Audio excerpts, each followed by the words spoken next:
Ricardo, a gente pode começar? Pode mandar ver. Tá ao vivo, Ana. Bem-vindos, pessoal, à primeira live do Ministério A Voz que Vem do Alto. Para quem não nos conhece, nós somos um ministério cristão há 20 anos, aí desde a rádio e agora um canal no YouTube. E além da mensagem do Evangelho, a gente também traz algumas mensagens relevantes para o canal de saúde e alimentação. Hoje nós vamos falar sobre gestão financeira familiar, que também é um assunto super relevante aí devido a essa pandemia mundial. E eu estou aqui também com a Cecília Hart, que faz parte da equipe A Voz que Vem do Alto, e hoje nós trouxemos uma convidada aqui para fazer essa palestra e dividir essa experiência sobre gestão financeira familiar conosco. Cecília, você poderia apresentar a nossa convidada, por favor? Pois não, muito obrigada. A Cícera é uma amiga querida, parceira, vamos começar a trabalhar juntas em equipe. E nós nos conhecemos há alguns anos atrás no Centro de Treinamento de Cotia, fazendo um curso sobre finanças, chamado Valores de Salomão. Um curso muito bom, ela e o esposo estavam participando, e depois deste curso, a questão que eles tinham que lidar, a questão financeira, foi sanada, foi resolvida com sucesso, e ambos estão bem.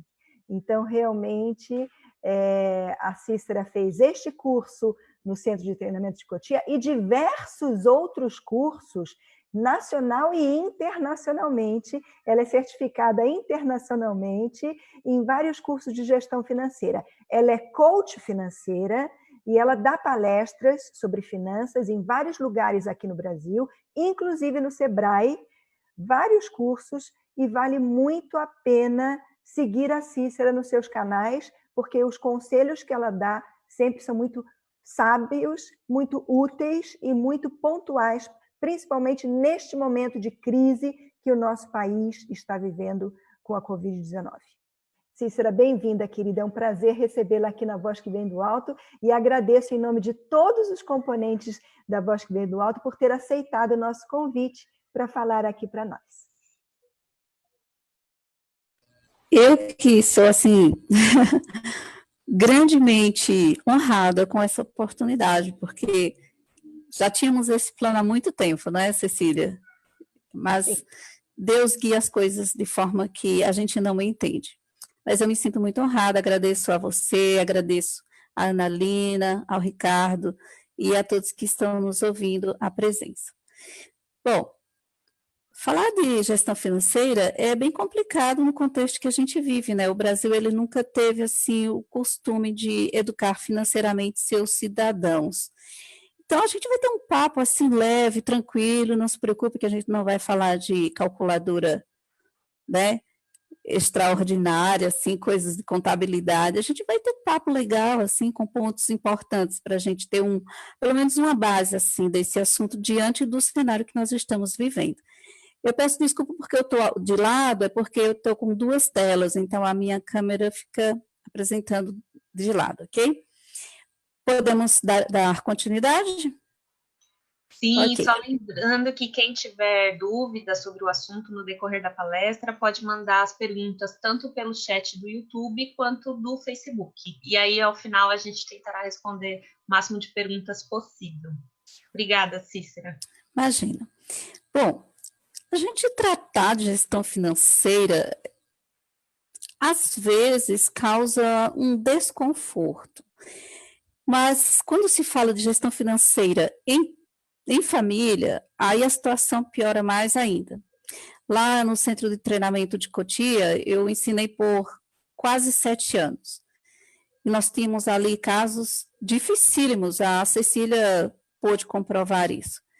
E nós estávamos ali para trabalhar, para ajudar as famílias a se organizarem financeiramente. Mas a gestão financeira em tempos de bonança é tudo maravilha. Você tem dinheiro, você paga em dia, né? Você até paga adiantado as suas contas, você compra tudo direitinho. Mas quando chega a crise, e aí, como fazer?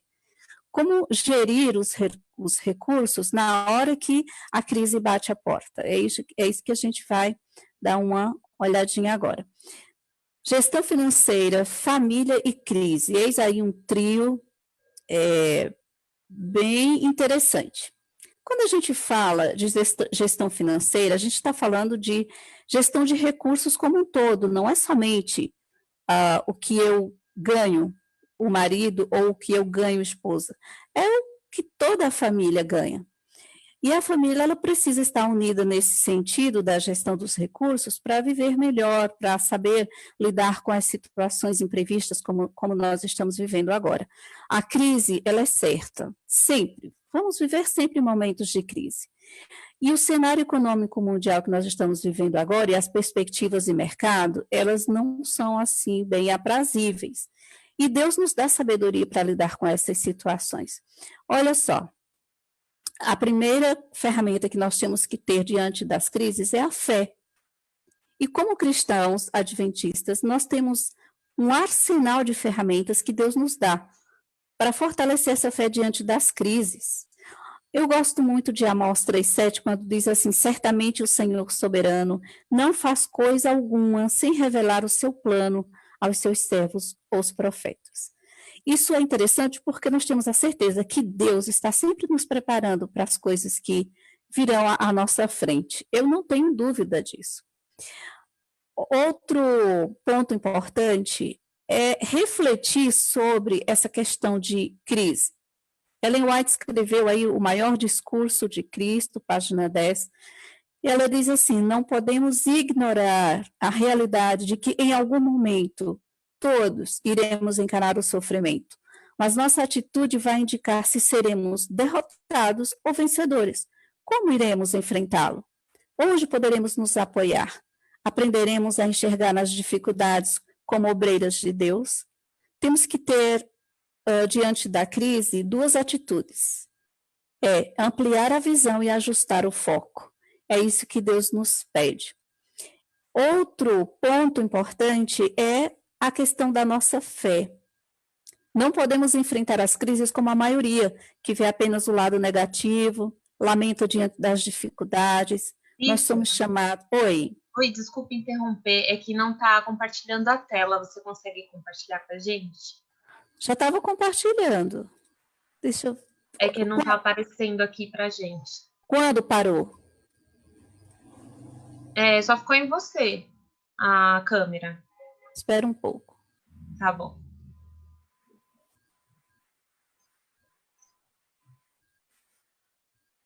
E agora? E agora? Está compartilhando? Agora sim. Ok. Tá no primeiro. Ok. Onde foi que parou de transmitir? Acho que você estava falando de Amós. Amós, aqui? Isso. Ok. Qualquer coisa você me avisa, tá? Tá bom. Então, vamos refazer aqui nosso pensamento. Amós, capítulo 3, verso 7, nos diz: certamente o Senhor soberano não faz coisa alguma sem revelar o seu plano aos seus servos, os profetas. É uma promessa de Deus, e nós temos certeza que diante do futuro, Deus sempre nos prepara para as ocasiões. Esse é o ponto importante. Refletindo, não podemos ignorar a realidade de que em algum momento todos iremos encarar o sofrimento. Ter a mente clara sobre a situação em que vivemos, no conflito do mal contra o bem, é importante nesse momento também. Mas nossa atitude vai indicar se seremos derrotados ou vencedores. Então, como iremos enfrentá-lo? Onde poderemos nos apoiar? Aprenderemos a enxergar as dificuldades como obreiras de Deus? Aí uma reflexão importante para nós. Outra reflexão. Não podemos enfrentar as crises como a maioria, que vê apenas o lado negativo, lamenta-se diante das dificuldades. Somos chamados a encará-las como oportunidades para aprofundar a fé, entendendo que uma fé que não é testada, ela não é confiável. E reconhecendo que as mais probantes experiências na vida do cristão talvez sejam as mais abençoadas. Olha que coisa interessante, Deus nos chama a sermos altruístas diante das crises. Jesus deu um conselho maravilhoso, que eu acho assim fantástico. Ele disse: tenho-vos dito isto para que em mim tenhas paz. No mundo, 3 aflições, mas tem de bom ânimo, eu venci o mundo. Essa passagem é lida por tanta gente fala isso no momento de dificuldade, e agora ela é muito, mas muito citada pelas pessoas, que nós temos a certeza que passaremos dificuldades e aflições, mas Jesus venceu, então nós também somos vencedores. Agora, esse assunto da gestão financeira é algo espetacular quando se trata de juntar a questão espiritual e a gestão financeira. Algumas pessoas chegam aos nossos cursos da igreja e falam assim, mas não tem nada a ver dinheiro com fé. É claro que tem. A Bíblia fala muito mais de mordomia do que de fé, gente, do que de salvação, entre as parábolas e as formas como Jesus ensinou. Gestão financeira começou lá no Jardim do Éden. Deus colocou Adão e Eva como mordomos da terra. E em família, ela é uma questão bem importante para nós. Alguém pode dizer assim, mas o conceito de gestão financeira que eu entendo, eu trabalho, ganho meu dinheiro e gasto como eu quiser. Na verdade, não. Porque gestão financeira é um conjunto de medidas e procedimentos que visam potencializar os ganhos de um indivíduo, de uma empresa ou de uma família. Se não houver essa gestão adequada, o que vai acontecer? Os ganhos não serão potencializados, eles serão transformados em dívidas. O indivíduo ele não vai saber lidar com isso. A empresa também não, e muito menos a família. Temos alguns princípios e conceitos com relação à gestão financeira. A pessoal, a familiar e a empresarial. Cícera, eu sou funcionária pública, eu não trato de gestão financeira empresarial. Trata sim. Lá no seu ambiente de trabalho, você está dentro de um contexto de gestão financeira empresarial. Quando você recebe o seu salário, de acordo com aquilo que você faz com ele dentro da sua casa, você está fazendo gestão financeira, familiar e pessoal ao mesmo tempo. Os desafios da gestão financeira na família em tempos de crise, imagina agora, nesse momento que estamos vivendo. São vários, mas eu destaquei alguns que são bem mais pontuais e bem mais aparentes. Então, nós temos manter o equilíbrio e a saúde mental individualmente. Este desafio nós estamos vivendo de forma bem ampla. A Igreja Adventista dispôs aí muitos psicólogos para ajudar as pessoas a se manterem saudáveis com relação a isso, e nós temos tido uma leva de muitas pessoas buscando esse atendimento. Outro desafio é manter a fé, e nós não podemos negar que em momentos de crise financeira a nossa fé ela é abalada de alguma forma, seja em menor ou maior grau. Nós temos a fé abalada, se não a nossa, mas de alguém da nossa família. E aí nós precisamos estar preparados para isso. Ter paz nos relacionamentos, seja conjugal ou familiar, porque a crise financeira ela traz um certo desconforto, né, em família, e conseguir enxergar uma saída para o problema. A Cecília lembra muito bem que lá em Cotia nós estávamos lidando com muitas situações, várias famílias, situações particulares, assim, bem singulares, não é, Cecília? E cada situação de cada família exigia uma saída diferente, não é igual para todo mundo. Se a minha família passa por uma dificuldade financeira, ela não vai poder resolver da mesma forma que uma outra família. Cada um tem seu contexto. Segundo o dicionário, a gente sabe que crise ela é definida como um momento perigoso, difícil, um momento de evolução de um processo, né? Um período de desordem e acompanhado de busca de uma solução. E muitas vezes é bem penosa essa busca. Às vezes a gente acha assim, vai acontecer em uma semana. Quando iniciou a quarentena, todo mundo achava que seriam apenas quantos dias? Pouquíssimos dias. Tivemos mais uma prorrogação e estamos aí quase 3 meses.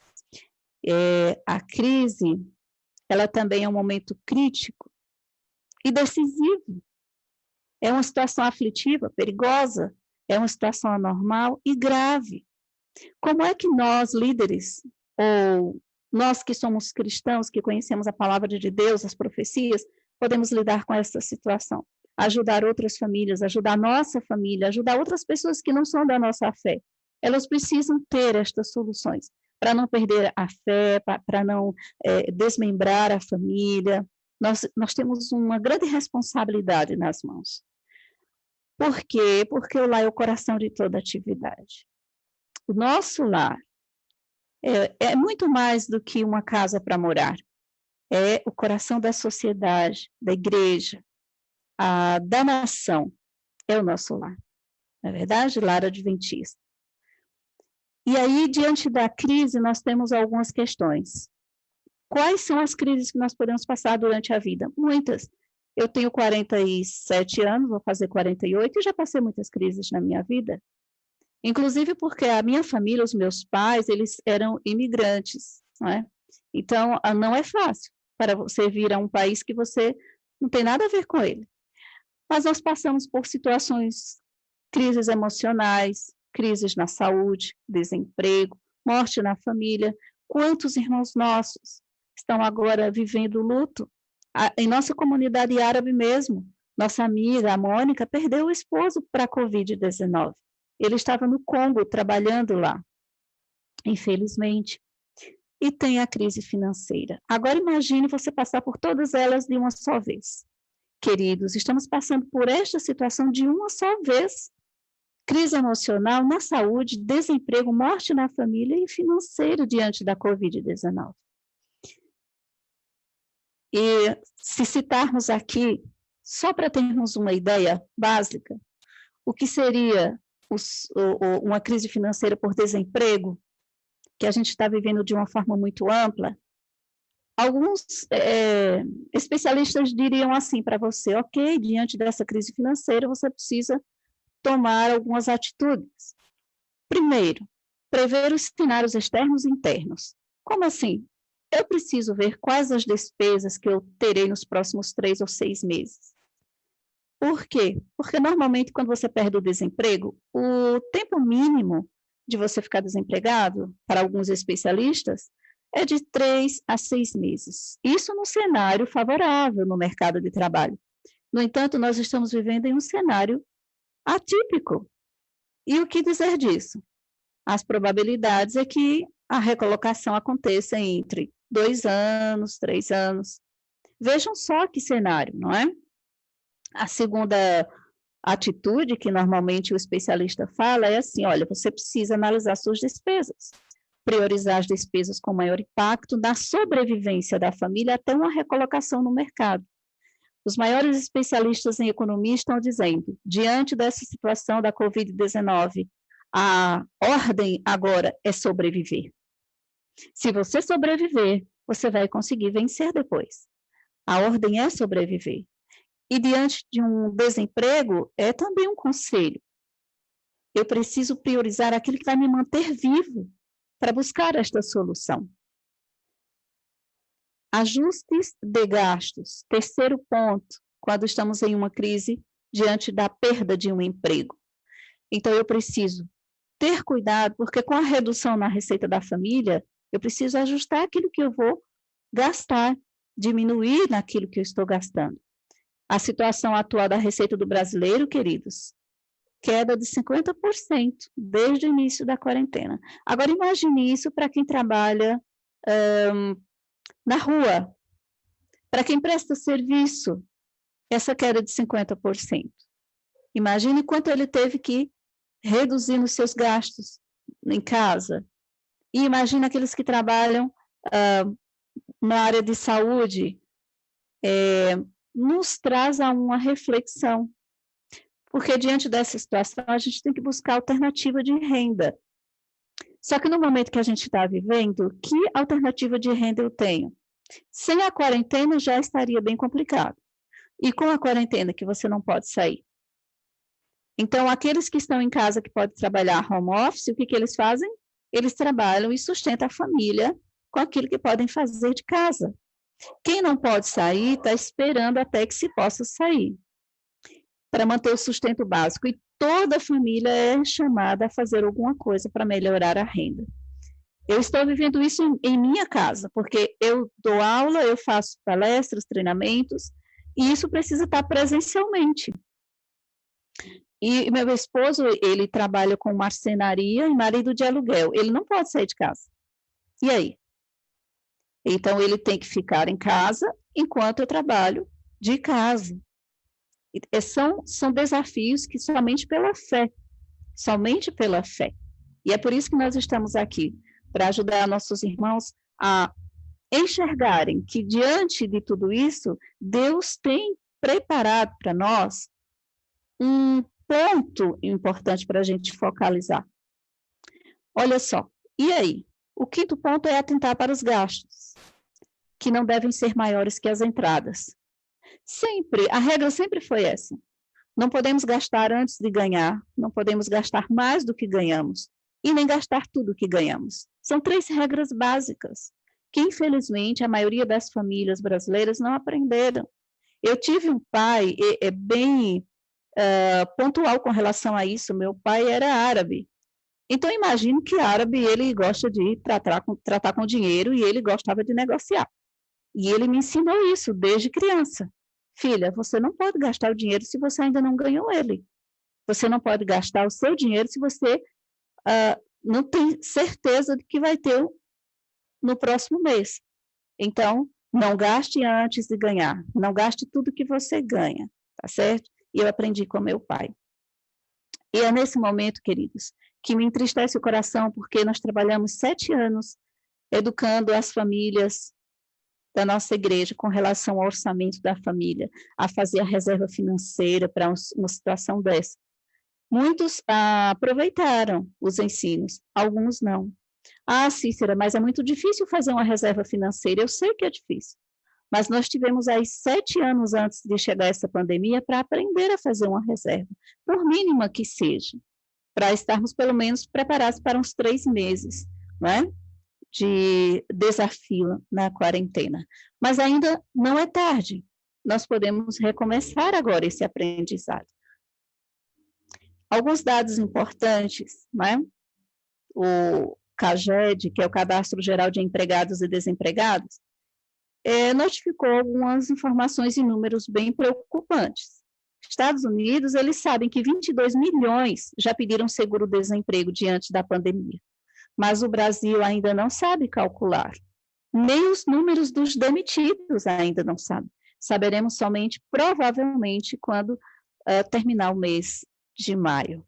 Olha só, cristãos, nós precisamos estar antenados, irmãos, com as notícias, nós precisamos estar antenados com notícias que nos favoreçam, não com aquelas que nos alarmam. Então, é importante que o adventista esteja antenado com tudo que está acontecendo, de forma que ele tenha informações precisas e corretas, não aquelas que fazem as pessoas se desesperarem, mas informações que nos ajudem a passar por essa situação. Os ciclos econômicos. Cícera, isso é aula de economia? Não. Será que você já ouviu falar sobre ciclos econômicos? Toda economia é cíclica, todo mercado é cíclico. Ele tem um início, ele tem o ápice e depois ele cai. E a economia não é diferente. Os ciclos econômicos e a profecia. Quem já ouviu falar sobre isso? Eu tenho todo o material e eu passo para quem desejar, tá certo? É só me mandar um e-mail ou uma mensagem no WhatsApp. Queridos, em 2017, a revista Adventista publicou sobre este assunto. Quem será que leu esse artigo? Estaríamos agora mais preparados, né? Estaríamos, sim, mais preparados para essa situação. Onde estamos no cronograma profético, vocês terão, assim, insights maravilhosos, vocês ficarão, assim, abismados com essa matéria da revista Adventista de 2017 sobre os ciclos econômicos e a profecia. Eu vou passar para vocês, é só me solicitar, tá bom? Mas só dando uma pincelada sobre este assunto. Deus revelou através do espírito de profecia, através da sua palavra, dos seus profetas, os ciclos econômicos que viveríamos durante a história humana e como elas interferem na nossa vida financeira, como isso pode favorecer a nossa fé diante da situação que estamos vivendo. Interessante é que a maioria das pessoas não aprenderam a analisar o mundo financeiro. Eu recebo meu salário, eu faço ali minha listinha do que eu vou comprar, do que eu vou pagar, e está tranquilo. Não. O problema é que a maioria das pessoas não entendem que vivemos em um contexto de 3 pontos importantes no mundo econômico. A macroeconomia, que é a economia mundial, a microeconomia do meu país e a economia do indivíduo. É o que eu faço com o meu dinheiro em minha casa. Infelizmente, aqueles que não conhecem esses pontos, eles passam realmente muito aperto por não entender o contexto geral que a gente vive. Então, analisando o mundo das finanças, nós conseguiremos ter uma visão melhor de onde estamos no fluxo dos eventos proféticos. E não é para alarmar ninguém, é para que a gente tenha segurança de que Deus já nos proveu suficiente informações para a gente ter paz, tranquilidade, ainda que angustiados diante desses desafios. Um estudo dos ciclos econômicos pode nos ajudar a relacionar os acontecimentos proféticos do passado e ver que essa turbulência que nós estamos vivendo agora, nós estaríamos bem mais tranquilos, não em paz, mas mais tranquilo com essa situação. A economia mundial hoje, segundo o IPEA, que é um Instituto de Pesquisa Econômica Aplicada, ela nos falam, assim, algumas coisas interessantes. A pandemia da Covid-19 representa um choque profundo sobre a economia mundial, cujo alcance e consequências ainda são difíceis de vislumbrar. Ainda não se sabe exatamente o fim desse cenário, mas eu me alegro em saber que Deus sabe o fim deste cenário. Nas profecias da estátua de Daniel, Deus está à frente de todos os acontecimentos. E Deus nos deu também esse conhecimento, e sabemos que Ele está no controle de tudo. É bom saber que Deus está à frente, não é? E essa crise foi rotulada como uma crise de caráter de saúde pública mundial. Embora ainda tenha algumas coisas que eles precisam apresentar na sociedade sobre como ela surgiu, o que aconteceu, uma justificativa, mas essa crise na saúde afetou a política e a economia como um todo. E nós vimos aí a divisão dos políticos brasileiros sobre essa situação, saúde ou economia. Nós, como cristãos, devemos ter muito cuidado no que estamos postando no Facebook, no Instagram, sobre estes assuntos. Porque tem muita gente falando coisas que não deveriam, inclusive pessoas da nossa fé. Temos que ter cuidado com isso, não é? A economia brasileira voltou ao nível de 2006. São fatos comprovados, números comprovados. E ela estava em recuperação desde 2010. Diante dessa situação, nós temos alguns números aqui importantes. Para que você, filho de Deus, esteja consciente de algumas coisas e peça sabedoria a Deus para lidar com estas informações e com essas situações daqui para frente, de forma inteligente, com fé.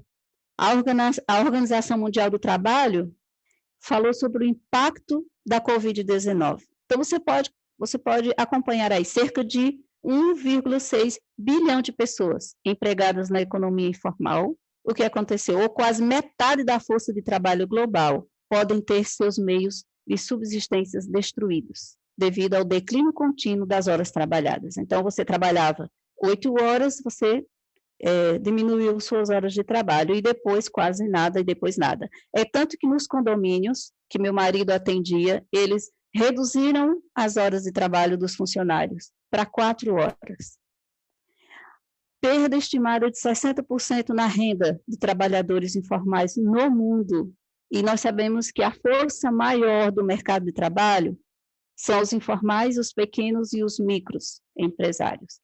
Perda maciça de renda afeta 90% dos trabalhadores informais na América Latina e no Caribe, 158 milhões de pessoas. Aumento do trabalho informal de 36%, Antes da crise da Covid-19, agora passou para 90%. Muitas empresas fecharam suas portas e as pessoas agora não conseguem mais sustentar os seus impostos, seus tributos. E as perspectivas, querido? Como fica, então? 70% a 80% das nações finalizaram o ano de 2020 em recessão. E o PIB a quase zero. Esta é a dedução da economia. Tem aí um outro ponto, e é bem agravante, porque os países emergentes, né, Brasil, Rússia, Índia, China e África do Sul, eles terão um desenvolvimento mais lento para se recuperar. São países que dependem muito de outros países bem desenvolvidos. E o Brasil é um deles.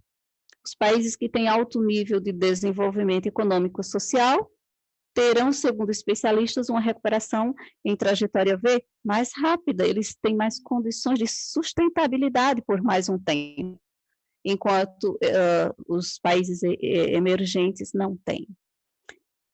Em economia, a curva V é usada para fazer referência a uma queda seguida de uma subida drástica em um gráfico. Vou mostrar agora para vocês. É isso aí. A China é um exemplo. Diante da pandemia, eles tiveram o declínio do mercado, mas teve o ponto da virada e depois eles estão aí se recuperando. E essa curva para o Brasil, ela vai ser mais lenta, vai ser mais trabalhosa, né? Por questões não somente políticas, mas por questões financeiras também. Qual seria, então, o caminho para a recuperação da economia brasileira após esse vírus terrível? O número da FGV, recessão de 5,4%. Vai regredir isso na economia. E eles estão pensando assim, precisamos fazer alguma coisa para retomar. Novos programas sociais de reinclusão produtiva, de estímulo ao emprego e aos pequenos negócios. Eles estão pensando em fazer isso em grande escala, para ajudar os pequenos, os médios empresários a se recuperarem. Outro ponto também, o FMI, ele divulgou na terça, dia 14, as previsões anuais para a economia mundial. E olha só, no qual prevê que a atividade econômica de países como Brasil, México e Rússia, eles encolherão mais de 5% em razão dessa pandemia. O ritmo da retomada econômica esperado pelo Fundo Monetário, sabe o que é? 2,9% só. Para 2021, porque o restante desse ano ele já está comprometido. Diante dessas informações, que não é para nos alarmar, mas que é para que tenhamos conhecimento, não somente da vida espiritual. Muitas vezes a gente vai na igreja, recebemos o pão espiritual, nós vamos nas reuniões de oração, e nós esquecemos que nós vivemos em um contexto mundial. Por exemplo, Jesus falou assim, não peço que os tires do mundo, mas que os livre do mal. Então, nós estamos nesse contexto, precisamos viver esse contexto. Eu gosto muito em Testemunhos para a Igreja, quando Ellen White diz assim, qual é a vida devocional do remanescente? Diante do contexto mundial que nós estamos vivendo e diante da vida como um todo. E eu acho perfeito que ela escreveu inspirada por Deus. Oração e esforço. Esforço e oração serão a ocupação de nossa vida. Olha só, Deus nos chama a nos ocuparmos. Não podemos sentar e esperar. Temos que orar e agir. Oração e esforço. Deveis orar como se a eficiência e o louvor fossem todos atribuíveis a Deus e labutar como se o dever fosse todo vosso. Que coisa interessante. Dependência total de Deus, mas não inatividade. Portanto, muita gente agora está assim. Liga para mim, manda e-mail e fala assim, Cícera, diante dessa situação, o que eu faço? Olha, eu tenho um conselho muito bom, eu falo. Prepare-se. Capacite-se. Porque vai exigir de nós muito mais do que a gente imagina. Você tem a oportunidade de fazer vários treinamentos, cursos, você precisa se capacitar agora para enfrentar a realidade que nós teremos mais à frente. Deus, ele sempre trabalha na prevenção. Então, em 2017, quando Deus inspirou os escritores lá da revista Adventista para trazer esse assunto para a gente, foi para nos ajudar, porque ele sabia que este contexto iria acontecer. Agora Deus diz, aqueles que não se prepararam, infelizmente, terão que se preparar nesse momento de aperto. Então, precisamos nos capacitar, né? Ocupai-vos até que eu volte. Olha que conselho maravilhoso. Nossa única segurança está em realizar o nosso trabalho para cada dia, como ele se apresenta. É um dia de cada vez. Isso quer dizer que eu não vou me planejar para uma semana, para um mês, para um ano? Não, não está falando isso. Mas nós temos que ter consciência de viver um dia de cada vez. Né? Labutando, vigiando, esperando, confiando em todas as ocasiões na força daquele que esteve morto, mas reviveu e está vivo para todos sempre. Isso é fantástico. Queridos, o conselho de Deus e o convite de Deus nesta tarde é que Ele quer que nos preparemos muito mais do que já estávamos preparados. E aqueles que não se prepararam para este momento, na verdade, as mudanças, elas são certas, e as crises também. Mas Deus nunca nos deixou sem uma preparação. Ele nunca nos deixou sem informações. Realmente, meu objetivo foi aqui passar para vocês que Deus, ele sempre está à nossa frente. Ele quer sempre estar à nossa frente. Muitas vezes nós é que não enxergamos, porque ele está sempre buscando nos ajudar diante do futuro. Promessa de Jesus. Quando ele esteve na terra, Jesus ensinou os seus discípulos a orar.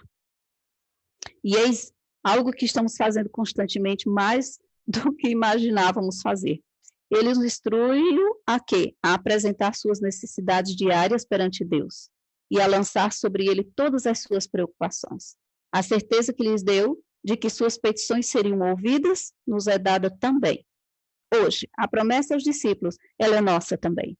Então, agarre as promessas de Jesus diante dessa situação que estamos vivendo. Meu desejo é que Deus fortaleça o coração de todos que ouviram esta pequena conversa, que Ele fortaleça o nosso coração e que Ele nos use para ajudar outras pessoas a se prepararem. Porque, diante da quarentena, ainda não vivemos nem 30% do que está pela frente. Mas Deus está nos trazendo conhecimento. Ele precisa de soldados fortes, soldados que estão dispostos a serem aprendizes, alunos, e então serem usados por Deus. Que Deus nos abençoe. Amém. Muito obrigada, Cícera, pela mensagem. Eu acho que a palestra foi bastante completa. Você trouxe dados de mercado e dados da palavra de Deus também, que é muito importante para a orientação de todos, né? Eu tenho aqui 2 perguntas do YouTube. Acho que a gente já pode começar aqui com perguntas e respostas. Uma pergunta aqui no YouTube a gente recebeu assim, com a redução da renda e orçamento apertado, é compreensível deixar para devolver o dízimo e ofertas após a crise?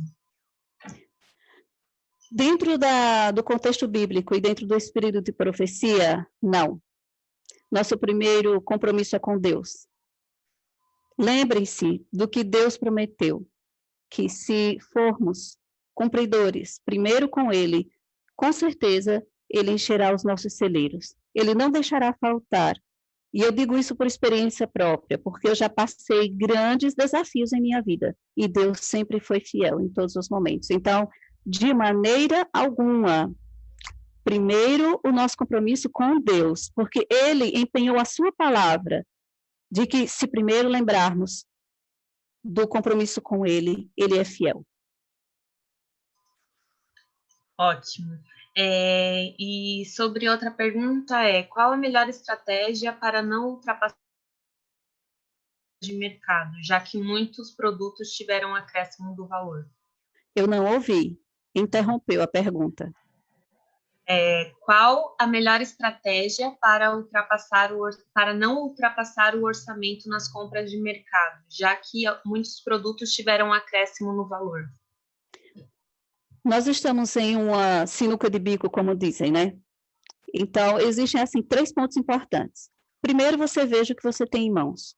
Quanto você tem para gastar. Segundo, faça a pesquisa o máximo que você puder, porque vale a pena.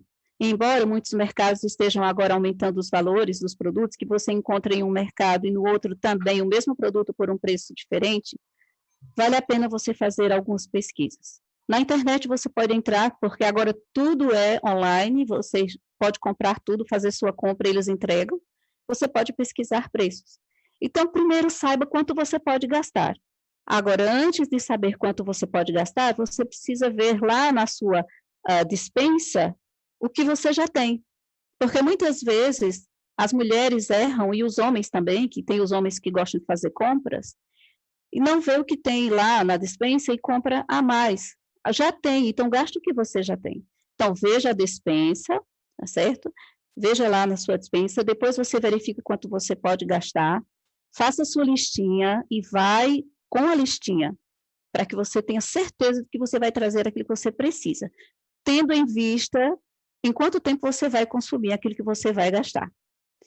Ter também cuidado com sobras de alimentos, porque a maioria das pessoas não pensam nisso. O Brasil, ele é campeão em desperdício de alimento. Então, você fez o almoço hoje, olha bem se não dá para aproveitar, fazer uma sopinha, alguma coisa para o jantar. Se não, fica fazendo novos pratos, e você vai acumulando a geladeira com um monte de comida e você joga fora na maioria das vezes. Então, veja quanto você precisa comprar, quanto você tem para gastar, e aí você faz uma pesquisa, e assim você consegue economizar. Tem que fazer pesquisa. Maravilha. Cecília, do YouTube só tinha essas perguntas, teve alguma no Facebook? Seu áudio está bloqueado.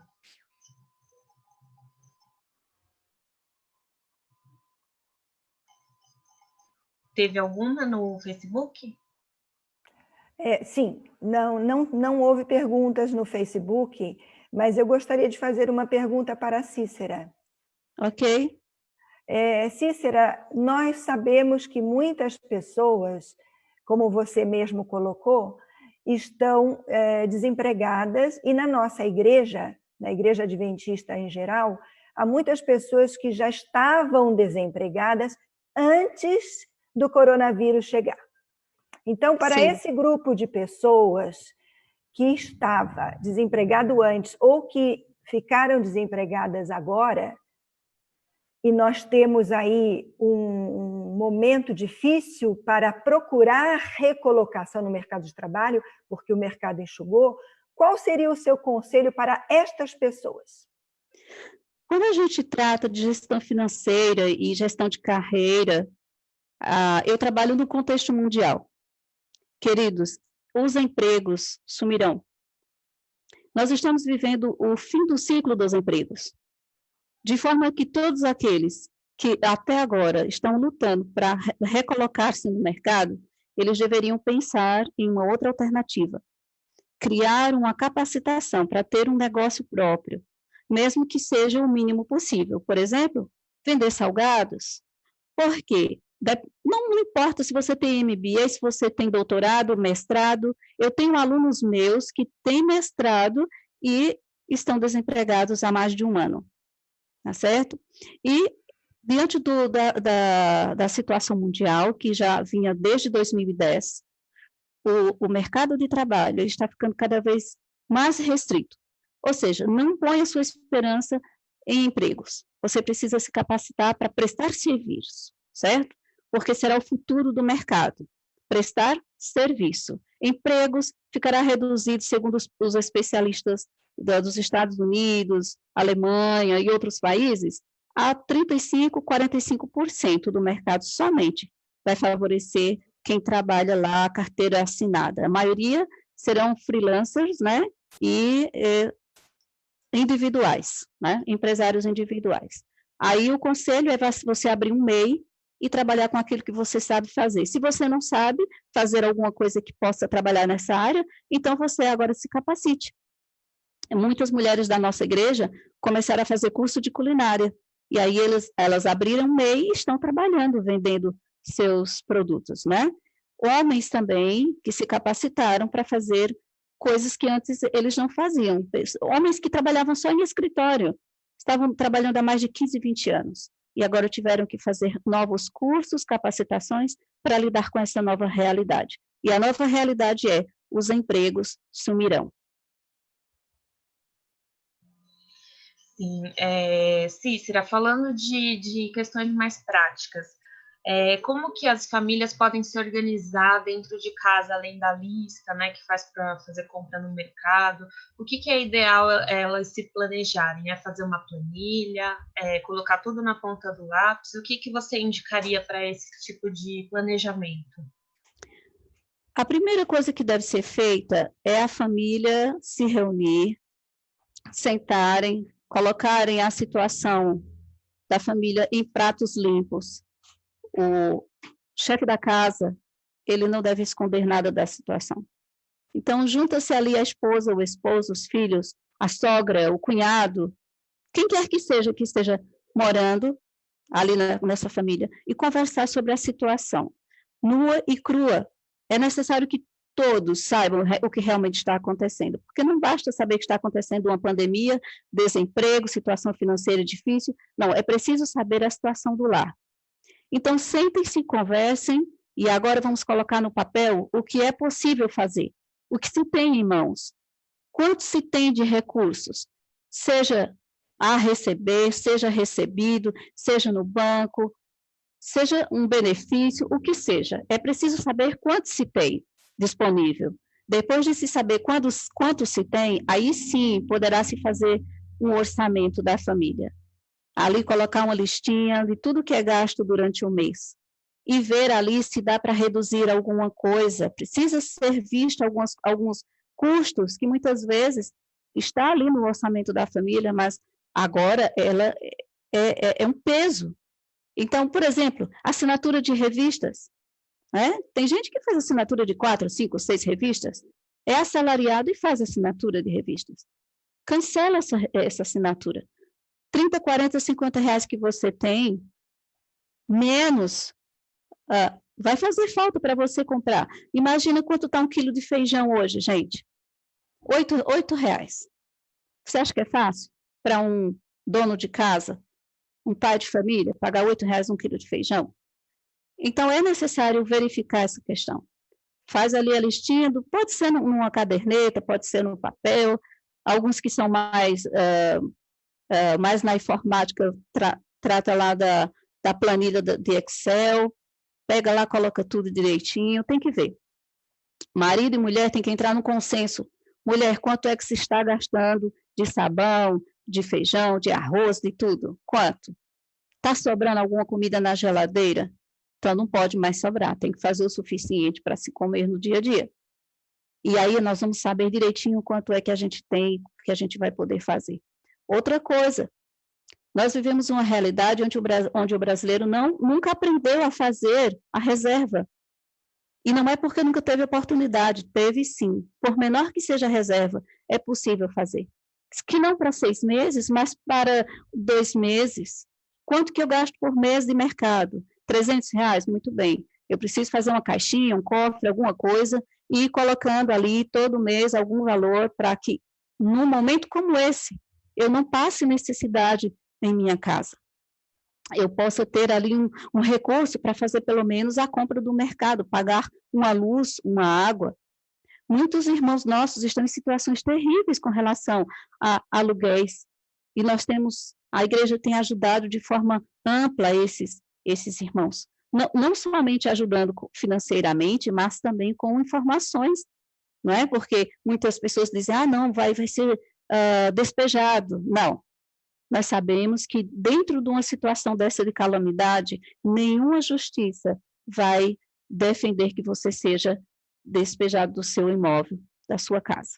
Então, são tantas informações que os nossos irmãos, a maioria, não sabem, diante da crise, o que fazer, e nós estamos aqui para ajudar, tá certo? Então, verifica o que tem de recurso, direitinho o que está gastando, reduz algumas coisas que não vai fazer falta, não é uma coisa permanente, é só por enquanto, e a maioria vai ver que depois vai dizer assim, poxa vida, a gente comprava isso, mas não consumia, ficava aí, perdia a validade, a gente jogava fora, e no fim a gente só estava gastando à toa.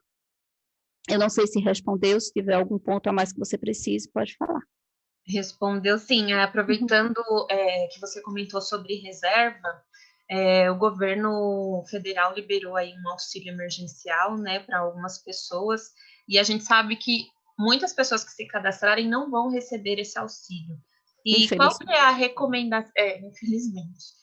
Qual que seria a recomendação, por exemplo, para essa pessoa que precisa de um dinheiro emergencial agora? Ela não tem reserva, não tem nada. O que ela pode fazer? Um empréstimo pessoal é o caminho? Ou um empréstimo com alguém que tem mais condições? Qual que seria a recomendação? Querida, nós estamos vivendo vários contextos de acordo com essa pergunta que você me fez. Eu, essa semana, atendi 3 casos, de acordo com essa pergunta. E vou citar aqui os 3, porque é bem pertinente. Veja só, o primeiro caso, alguém que estava desempregado já, e infelizmente não tem condições de pedir empréstimo em banco, porque está com o nome, né, sujo. Ele falou assim, e agora o que eu faço? Eu estava vivendo do meu trabalho, e agora estou há quase 90 dias sem poder trabalhar. Essa pessoa trabalhava prestando serviço, fazendo faxinas. O que fazer? O que aconselhar diante desta situação? Mãe, somente ela trabalhando, esposo não estava trabalhando. Queridos, dói o coração. Mas, infelizmente, a gente tem que dar respostas precisas para essas situações. Então, a primeira coisa que ela tem que fazer é buscar a ajuda de alguém da família. Esse foi o meu conselho. Porque se ela não pode tomar um empréstimo, ela não tem como calçar esse empréstimo. Por mais que ela tivesse com o nome limpo, que já é um agravante, mas se ela tivesse com o nome limpo e fosse fazer um empréstimo, eu ainda assim não aconselharia, principalmente por causa da atividade dela. Então, ela deveria fazer o quê? Buscar ajuda com alguém. Alguém da família, alguém da igreja, porque estamos numa situação onde todos nós estamos no mesmo barco. Não nas mesmas situações particularmente, porque muitos estão agora com uma reserva maravilhosa, que dá para passar tranquilamente a quarentena, passar por essa situação. Mas quase 60% não tem reserva financeira. Então, buscar ajuda de alguém, ser humilde, sabe, dizer, olha, eu estou precisando de ajuda, eu vou te devolver no momento certo, mas agora eu preciso salvar a minha família. A ordem agora é sobreviver. E nós precisamos pedir a ajuda de Deus e de alguém que possa nos ajudar. Agora, antes de fazer isso, a pessoa também precisa tomar consciência de se organizar.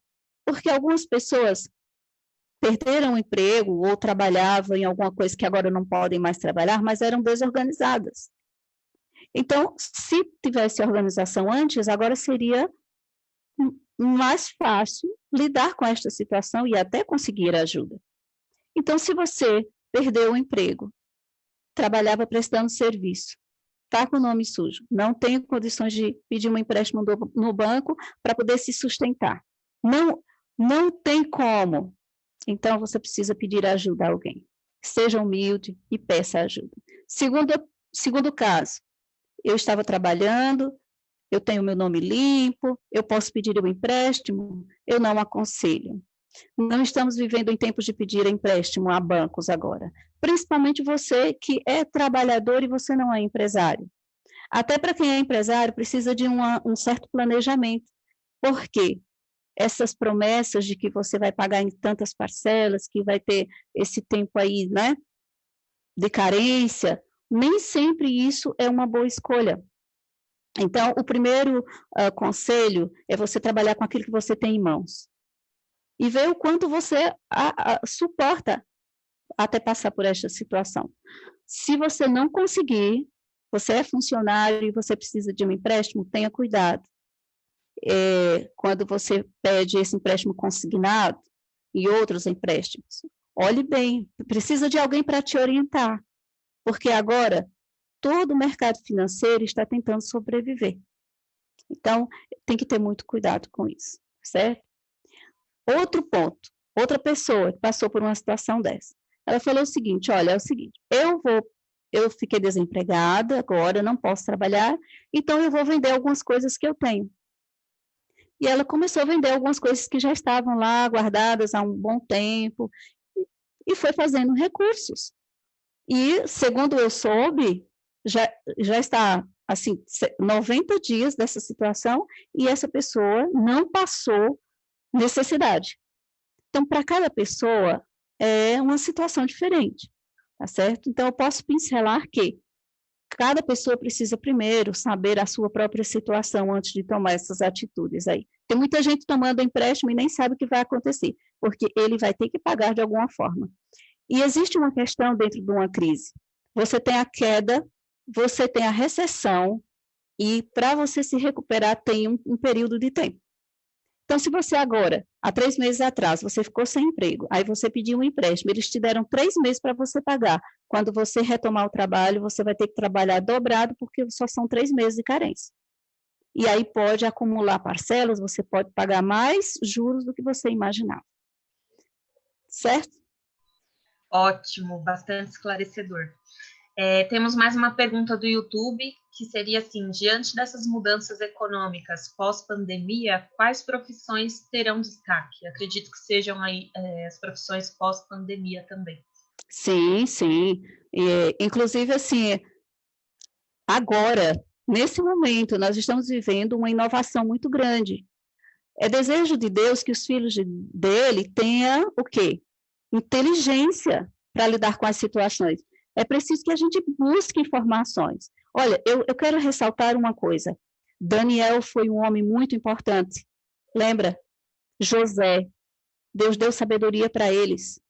Então, eu quero dizer a vocês, queridos, diante dessa situação, agora nós estamos sendo chamados a uma inovação pessoal, inovação profissional.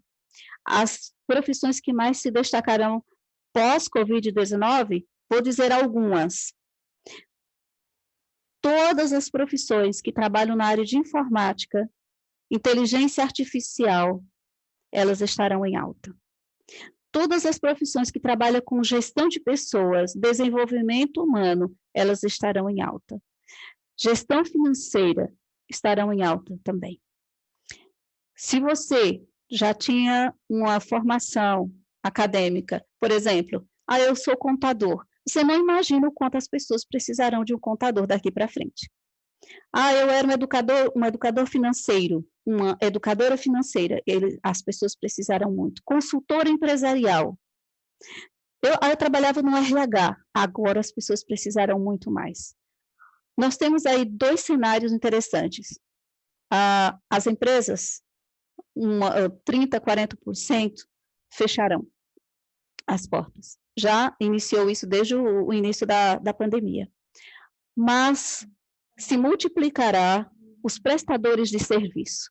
Ou seja, você trabalhava em uma empresa e você era contador, agora você vai abrir o seu CNPJ e você vai prestar serviço para aquela empresa, porque ela não terá mais condições de suportar as cargas tributárias para sustentar vários funcionários. A redução será muito grande. Aqueles que trabalham em casa serão maioria. Então, devemos nos preparar para isso. Então, se você trabalha na área de informática, na área de gestão de pessoas, educação financeira, prepare-se, porque o mercado vai acelerar. Outra coisa também que vai acelerar muito são as pessoas que trabalham com desenvolvimento de softwares, aplicativos, vai ficar super em alta. Então, esteja atento, porque são muitas profissões. Algumas profissões elas serão um pouco esquecidas, mas surgirão novas profissões. Ou, nestas profissões que já existem, haverão, assim, inovações, para que você se recicle, que, infelizmente, o brasileiro nunca aprendeu a se reciclar. Acha que fez uma formação acadêmica e está tudo bem, daqui 10 anos está tudo ótimo. Não, esse conhecimento precisa ser reciclado todo mês, a cada ano, não é verdade? Então, são profissões importantes. Ótimo. Acho que para encerrar, a gente tem uma última pergunta aqui do YouTube, que seriam sobre as dívidas. Certo. Qual é a melhor indicação? Seria renegociar essas dívidas? Nós temos dentro do padrão de economia, para educadores financeiros, alguns conselhos. A primeira coisa que um cristão deve fazer nesse momento, se está endividado, é fazer as contas daquilo que você está em aberto com Deus. Esse é o nosso primeiro passo. Para que a bênção seja concedida, nós precisamos estar em paz com Deus, certo? Eu digo isso de coração aberto, porque nós precisamos ter essa paz. Segundo, nós temos que pegar todas as dívidas que possa ter, colocar no papel, tudo que você deve. Você precisa procurar onde esteja dentro da gaveta, junta tudo. Você tem que ter certeza de quanto você deve. Diante de saber tudo que você deve fazer uma triagem. Mas essa triagem só pode ser feita se você tiver condições de negociar essa dívida. Porque existe uma diferença entre inadimplente e insolvente. Às vezes as pessoas não entendem esses termos. Mas quando eu estou inadimplente, é quando eu tenho um compromisso financeiro, chega no dia, eu não consigo pagar, fico inadimplente. Eu vou ser cobrado, eu vou pagar juros e tudo mais. A insolvência é quando eu não vou conseguir mesmo pagar essa dívida, nem negociando. Então, seja humilde em admitir aquilo que você deve e ter consciência que se você não pode pagar, não negocie agora.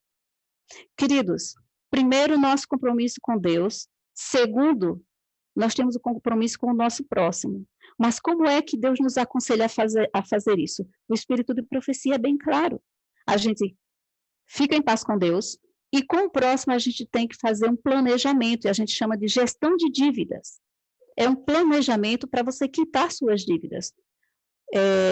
Como que eu posso fazer isso, Cícera? Porque eu estou desempregado, preciso fazer negociação. Não, acalme-se.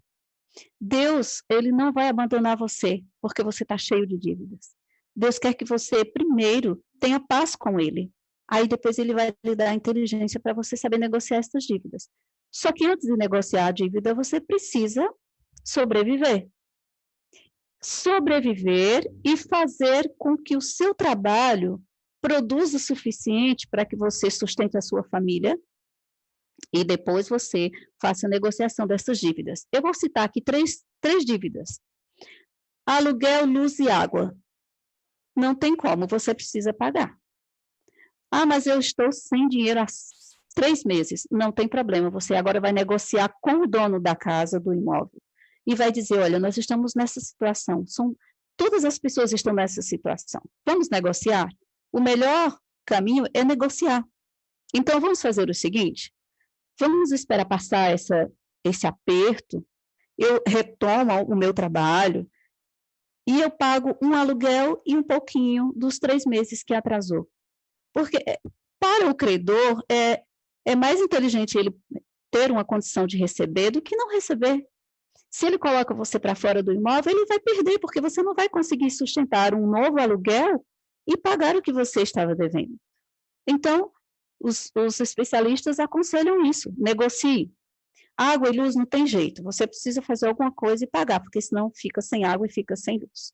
Agora, se você deve banco, se você deve financeira, se você deve Casas Bahia, esse tipo de coisa, faz uma coisa, irmão, guarda todas essas dívidas e priorize a paz com Deus, a sua organização pessoal, financeira. Você precisa voltar a ter rendimentos para que você deixe sua família em paz, tranquila, né? E aí você vai renegociar essas dívidas. Como? Uma de cada vez. Da menor para maior, ou da que tem mais juros para que tem menos juros. Se você deve cartão de crédito, você precisa negociar. Mas tem que ter cautela para negociar, porque os juros são altíssimos. Então, precisa de alguém para direcionar você, porque cada caso é um caso. Tem pessoas que têm assim, dívida em cartão de crédito, cheque especial, Casas Bahia, um monte de coisa. E agora? todo mundo vai cobrar junto, pode ter certeza. Agora todo mundo está caladinho, mas depois que acabar a quarentena, entre aspas, as pessoas vão começar a cobrar. E como trabalhar isso? Então, 3 passos, eu vou falar novamente. Primeiro, a paz com Deus. Segundo, a estabilidade da família, porque tem que sobreviver. Depois você renegocia essas dívidas. Ou negocia, porque muitas entraram em inadimplência e as pessoas estão ligando e tal. Não. Sossega, porque não é errado, não é pecado você esperar melhorar a sua produtividade, você ter recursos para você pagar suas dívidas. A Bíblia diz assim, não, a ninguém devais coisa alguma. Certo, muito bem. Mas no original está escrito assim, a quem devais, pagais. Então, se você deve, você tem que ter na consciência assim, ó, eu tenho que pagar. Se você deve, você precisa pagar. Então, Deus nos convida a ter consciência dessas situações. Então, temos que pagar, temos, mas com inteligência. Maravilha, Cícera. Muito obrigada pelos esclarecimentos. Eu quero agradecer também a todos no YouTube que mandaram suas perguntas, pelo Facebook. E, Cecília, você tem mais alguma dúvida para esclarecer ou a gente pode encerrar a nossa live? Eu só queria agradecer muito a Cícera pela palestra maravilhosa, pelos esclarecimentos muito úteis para todos nós neste momento que estamos passando. Amém. Eu que agradeço. Estou à disposição, viu? Quem precisar pode pedir qualquer material e qualquer conselho. Obrigada. Muito obrigada. Boa noite, pessoal. Muito obrigada pela participação. Até a próxima. Até a próxima. Tchau, tchau.